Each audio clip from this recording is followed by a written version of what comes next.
আমার কথাটা শুনে একটু।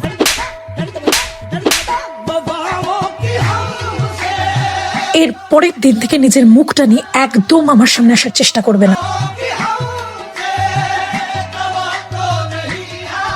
বেশি বাড়াবাড়ি করছিস নাকি তুই?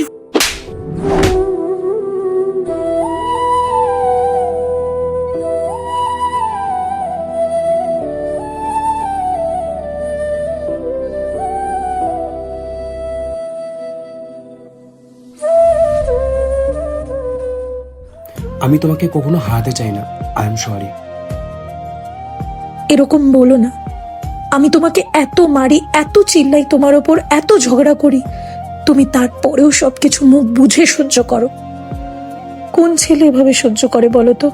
যখন আমার ভুল থাকে তখনও তুমিই সরি বলো। একটা মেয়ের থেকে বেশি কি চাই বলো তো? সাজিদ, তুমি আমার কাছে আমার বেস্ট চয়েস।